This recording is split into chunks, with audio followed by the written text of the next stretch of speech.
Anonymous coming with another video review. And today we're going to be taking a look at the kind of final piece to the 2012 Transformer Collector Club exclusive set of Overrun, or Runabout, and the one and the only Runamuck.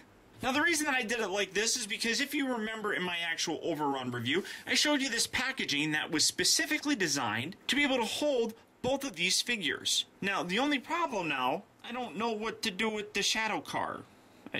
I'm kind of sad that the Shadow Car has no place to go. He's sad and lonely because Runamuck took his spot. So this very sad. But like I said, this package is specifically designed to hold both of these figures, and I think it's a wonderful, wonderful touch, and I absolutely love it. Now, Runamuck was the free incentive figure, and I'll get into what that actually means here in a little bit. But if you're not part of the actual collector club, you really can't get this guy unless you go on eBay or something of that nature, which can end up costing you a little bit of money. But we'll get into the whole way that the Transformer Collector Club here works in just a second. But starting things off first, let's take a look, closer look I should say, at Runamuck. Now when you get Runamuck, you also get a nice package here with his instructions, and then you also have his little technical data. And it says, "The road is my playpen, cars are my toys," which I just find amusing because here we are playing with toy cars. As part of a warped game, Runamuck cruises highways at top speed and rejoices in the chaos he creates. The other vehicles and Cybertronians on the road are merely obstacles between which Runamuck darts, hoping to see them slam on the brakes and twirl out of control. His maniacal laughter can be heard as he races away from the smoking wrecks. Some might believe he plays these games to spread fear. In reality, it's just so that he can watch the resulting collisions and explosions as they fill the streets with such beautiful disaster. It fascinates him. However, such appreciation is short-lived as his partner Overrun sets it upon himself to enhance its beauty, which usually means even more awesome explosions and mayhem. Very, very cool. Absolutely love the write-up that these guys come with. Now coming to the figure itself, as you can see, it is just a repaint, much like Overrun was, of the Generations Tracks and Wheeljack figure. But I absolutely love this guy. The color on here just really, for some reason, really impresses me.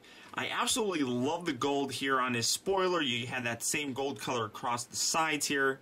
Now people keep asking, why is it that he's got a Decepticon logo here and a rub sign here, very much like Overrun did? Well, that's because that's how the G1 toy was. As you can see, he's got a regular Decepticon sticker right down here, which is nicely replicated there, and then he's got the rub sign right up on here as well. So I absolutely love the fact that they carried that same look over with these two particular figures. Now one thing that I really want to try and zoom in, I love the actual kind of sparkly nature of this gold paint. You can really see it, and that is absolutely wonderful. And it's the same here on the spoiler as well. Very cool, very gorgeous paint on here. I absolutely think it's fantastic. Now, people have kind of complained that the roof is just painted white. Now, I don't know how well it's coming across on camera. To be honest, I don't think it is at all.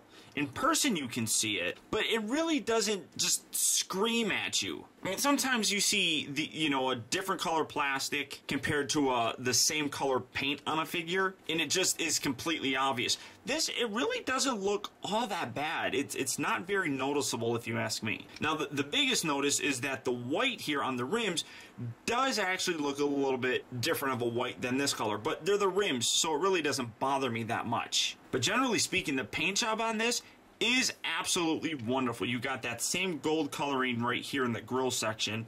Just overall, a wonderfully painted figure. The figure itself, I think, is phenomenal. And this vehicle mode is easily one of my favorites that we've gotten in a long time. Now, because we have seen the transformation for this particular molded figure for a couple times now, I'm just going to go ahead and skip it, but I'm going to put a link down in the description that if you are curious about how to actually transform this guy, you can go ahead and check out a review of mine and you'll know how to transform him. Now, in terms of the robot mode for this guy, you can see that the color scheme carries over and looks even better in robot mode. One thing that you notice a whole lot more of is the orange that kind of make up, the extra bits of his body. Now this is the official way to transform this fella, although that's a little droopy. Go back up, come on.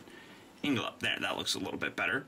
And it is in line with how his G1 figure looked. As you can see, here is the G1 guy, and much like the actual G1 figure, with all the orange, and then you got the orange throughout here as well, they did a really nice job of capturing that look, very much like they did with Overrun. Runamuck, it's just an absolutely gorgeous look for this guy. Now, one thing that may not necessarily come across too terribly well on camera, well, actually, it doesn't look like it's coming across too bad at all. But you can see that the white color that makes up Runamuck is actually a different color of white than we got with actually Wheeljack. This is much more of a cream kind of color, whereas this is a very bright kind of white.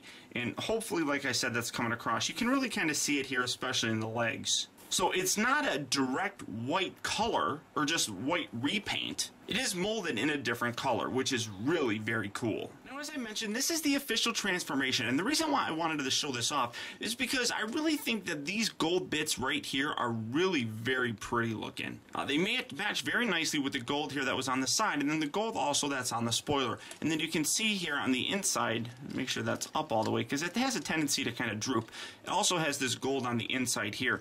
I really do like that, but now the biggest thing is it really doesn't have that Battle Charger look. Now, if you remember in my Overrun video, there's a fan-moded Transformer, and as you can kind of see here, it gives them a much more of that Battle Charger look, where, you know, the back piece right here kind of hangs up, much like how I have Overrun kind of transformed. And again, I want to give a very big thanks to the one and the only General Techno, who, to my knowledge, actually created this whole fan look. So setting these guys off to the side, basically what you want to do, kind of separate this.